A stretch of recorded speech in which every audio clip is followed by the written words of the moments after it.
ফিরহাদ হাকিম নামটা শুনেছেন বাবাজি? হ্যাঁ, একটা নায়িকা আছে নুসরাত জাহান, নাম শুনেছেন? আরে মুসলমান হয়েও ও ঠাকুর পূজা করবে, নাউজুবিল্লাহ পড়েন। সরেন, নবীজি বলছেন মুসলমানেরা ঠাকুর পূজা করবে। বর্তমানে অনেক মুসলমান নেতা আছে, তারা ভোটের স্বার্থে মন্দিরে গিয়ে ঠাকুরের প্যান্ডেলে গিয়ে তারা ফুল বিসর্জন দিচ্ছে, পূজা করছে, প্রসাদ খাচ্ছে। কথা সত্য বলছি না মিথ্যা বলেন? বললেন ইয়া রাসূলুল্লাহ মাতাসা, কিয়ামত কবে হবে? আল্লাহর নবী বললেন শোনো, ইযা ফুজিআতিল আমানাতু ফান্তাজিরিস সা, যেই সমাজে যখন দেখবে মানুষ আমানতকে খেয়ানত করছে, তখন কিয়ামতের আর বেশি দেরি থাকবে না। আমানত বোঝেন? আমানত মানে বিশ্বাস। আমানত মানে কি বলেন? বিশ্বাস। যেই সমাজে মানুষ মানুষকে বিশ্বাস করবে না, এক কারখানায় দুই ভাই কাজ করে, দুই ভাই এক কারখানার মালিক, দুই ভাই কাজ করে, এ ভাই ওর উপরে বিশ্বাস নাই, টাকা চুরি করে নিয়েছে, বিশ্বাস উঠে গেছে।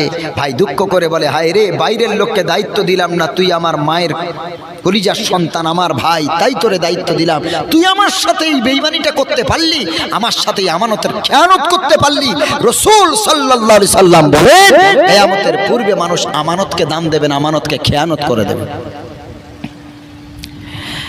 এরপর আল্লাহর নবীর সাহাবী তিনি বললেন, কাইফা ইদাওয়াতুহা ইয়া রাসূলুল্লাহ, আমানতের খেয়ানত বলতে কি বোঝাচ্ছেন? আল্লাহর নবী বলেন, ইদা উসনিদাল আমরু ইলা গায়রি আহলিহি ফান্তাজিরিস সা। ও সাহাবী শুনে নাও, যেই সমাজে দেখবে অযোগ্যরা যোগ্যের চেয়ারে বসেছে, ফান্তাজিরিস সা, তখন আর কিয়ামতের আর দেরি থাকবে না, অপেক্ষা করবে। অযোগ্যরা যোগ্যের চেয়ারে বসবে। খুব খেয়াল করে ওয়াজ শোনেন। এলাকার সদস্য হয়েছে, পার্টির নেতা হয়েছে, এক কলম লেখাপড়া জানে না, সে আবার প্রতিনিধি হয়েছে, হয় না? হয় না বলেন? 8-10 ভাই, বাবার বিশাল সম্পত্তি, এলাকায় অনেক পাওয়ার আছে, ভোটে দাঁড়িয়েছে, মিথ্যা প্রতিশ্রুতি দিয়েছে, মানুষ বিশ্বাস করে ভোট দিয়ে তাকে নেতা বানিয়েছে, জিতে যাওয়ার পর মানুষের বিশ্বাসের সাথে খেয়ানত করেছে। এমনটা করে না আপনারা বলেন? জি, হাদিস তো 1500 বছর আগের হাদিস, তো নির্ভেজাল সহি হাদিস। নবীজি বলেছেন আমানতকে খেয়ানত করা হবে, বিশ্বাসকে নিয়ে খেলা করা হবে। আর যেই চেয়ারে বসার যোগ্য যার নাই, সেই চেয়ারে জনগণ মূর্খকে নেতা বলে মেনে নিয়ে ওই চেয়ারে বসাবে। বর্তমান পরিস্থিতির দিকে খেয়াল করেন। ইদা উসনিদাল আমরু ইলা গায়রি আহলিহি,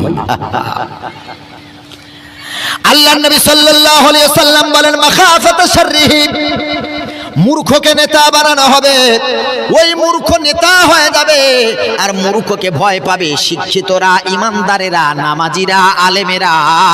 মূর্খ নেতাকে ভয় পেয়ে চলবে। বর্তমানে হয় টাকার গরম, পার্টির গরম, নেতা হয়েছে, অ্যাসিস্ট্যান্ট রেখে দিয়েছে, মাধ্যমিক পাস, উচ্চ মাধ্যমিক pass, BA pass, MA pass, assistant রেখে দিয়েছে, মাস গেলে 20-25 হাজার টাকা মাইনে দেবে। কারণ গ্রামের মানুষরা কখন রেসিডেন্সিয়াল সার্টিফিকেট চাইবে, কখন কোন সার্টিফিকেট চাইবে, ওখানে তো লেখালেখির কাজ, ওখানে তো স্টাম্প মারার কাজ, ও তো এক কলম লেখাপড়া করেনি, তো লিখবেটা কি? অ্যাসিস্ট্যান্ট রেখে দিয়েছে, সব ফর্মগুলো ও ফিল আপ করে। বলো গো লাল গলার মুসলমান, কথাটা বর্তমানে মিলছে না বলেন? সব এলাকার সদস্য শিক্ষিত, স্কুলের বাউন্ডারিতেও পা দেয়নি জীবনে, 4 পাসও করেনি, ও হয়েছে এলাকার লিডার, এলাকার নেতা, সদস্য। কি আশ্চর্য কথা! রাসূল বলেছেন, যেই চেয়ারে বসার যোগ্যতা যার নাই, মানুষ তাকে সেই চেয়ারে টেনে বসাবে। আর আল্লাহ রাসূল সাল্লাল্লাহু আলাইহি সাল্লাম বলেন, মানুষ তাকে নেতা বলে মেনে নেবে। মুসলমান বাবাজি, বর্তমানে দেখেন সেগুলো হচ্ছে কিনা।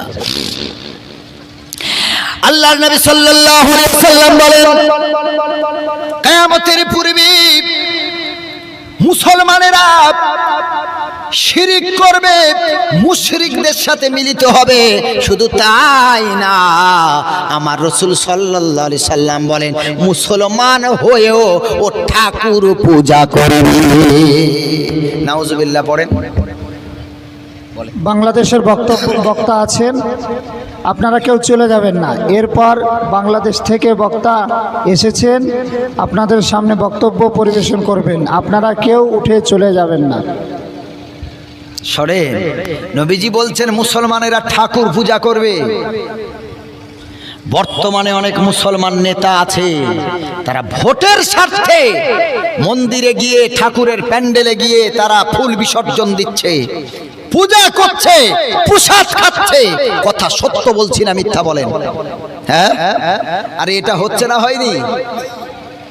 এগুলো বললে আমার কি জেল হবে? তো হোক না, আমি তো হাদিস শোনাচ্ছি আপনাদের, হবে তো কি আছে, মরে তো যাবো একদিন। আল্লাহর নবী সাল্লাল্লাহু আলাইহি ওয়াসাল্লাম বলেন লা তাকুমুস সাআহ, অতক্ষণ কিয়ামত প্রতিষ্ঠিত, কিয়ামত হবে না, হাত্তা তালহাক কবাইলু মিন উম্মতি বিল মুশরিকিন। আল্লাহর নবী বলেন আমার উম্মতের একটা দল যতক্ষণ পর্যন্ত শিরিক না করবে, মুশরিকদের সাথে লিপ্ত না হবে, ততক্ষণ কিয়ামত হবে না। ওয়া ইয়াবুদুল আওসান, শুধু তারা মুশরিক হবে না, শিরিক করবে না, শিরিকের সর্বোচ্চ চূড়ায় পৌঁছে যাবে। ওয়া ইয়াবুদুল আওসান, আমার উম্মতের এক দল তারা ঠাকুর পূজা করবে। আমাদের দক্ষিণ 24 পরগনার এক জায়গার এমএলএ আছে, ফিরহাদ হাকিম নামটা শুনেছেন বাবাজি? হ্যাঁ, আমি ওইটা জানা আছে বলে বলছি, তবে আপনাদের মুর্শিদাবাদের খবর তো জানি না, কোন মুসলমান নেতাগুলো তারা যায়। এই ফিরহাদ হাকিমের ভিডিও পর্যন্ত ইউটিউবে আছে, কি সুন্দর করে ঠাকুরের কাছে গড় করছে। আরে এ তো হাদিস, যা পড়েছি যা চোখের সামনে যেন জলজল করছে, চোখের সামনে জলজল করছে। মুসলমান যা, একটা নায়িকা আছে নুসরাত জাহান, নাম শুনেছেন? আরে নুসরাত জাহান নায়িকা আছে, নাম শুনেছেন? কে শোনেনি বাবা, সব তো ফিল্ম নিয়ে বসে থাকে।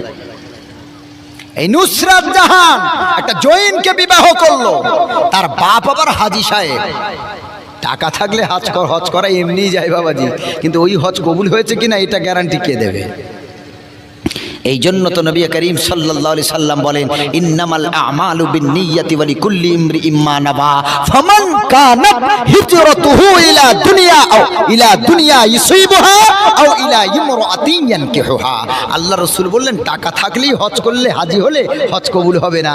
আল্লাহর নবী বলেন যদি তোমার নিয়ত থাকে যে আমি হজ করব, ওখানে নারী পাওয়ার আশায় ভালো মেয়েকে বিয়ে করব, রাসূল বললেন তুমি ওকে বউ হিসেবে পাবে, আল্লাহর রাসূলকে আল্লাহকে পাবে না।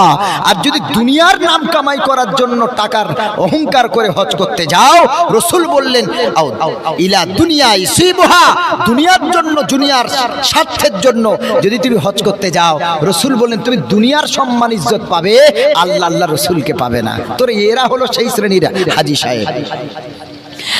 মুসলমান বাবাজি, আল্লাহর নবী সাল্লাল্লাহু আলাইহি ওয়াসাল্লাম বলেন আমার শেষ জামানায় আমার উম্মতের এক দল তারা মুশরিকের সাথে লিপ্ত হয়ে যাবে, তারা ঠাকুর পূজা করবে। ওগো আল্লাহ, তোমার বান্দা বান্দীদেরকে এই রকম শিরিক থেকে আল্লাহ হেফাজত করে নাও। সকলে বলেন আল্লাহুম্মা আমিন।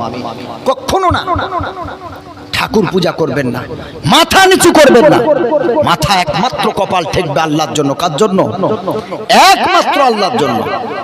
এই কপাল আর কোনো জায়গায় ঝুঁকবে না। তারা তাদের ধর্ম মানবে, আমরা আমাদের ধর্ম মানব।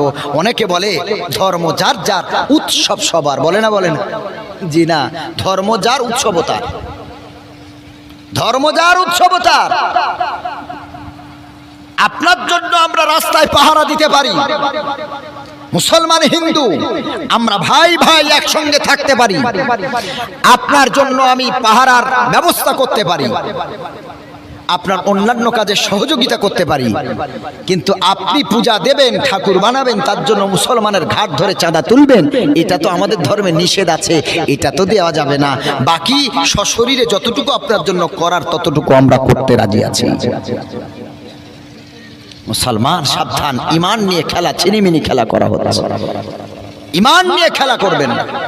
তাদের যেটা নিষেধ খাওয়া তারা খাবে না, আমাদের যেটা আদেশ আছে আমরা খাবো। এই নিয়ে দ্বন্দ্ব করা যাবে না। আমরা সবাই এক পথে হাঁটবো, এক রাস্তায় হাঁটবো, গলায় গলা মিলিয়ে চলবো, কিন্তু আমাদের ভিতরে যাতে ঐক্যের বন্ধনটা ঠিক থাকে, ভেঙে না যায়, এদিকে আমাদের খেয়াল রাখতে হবে।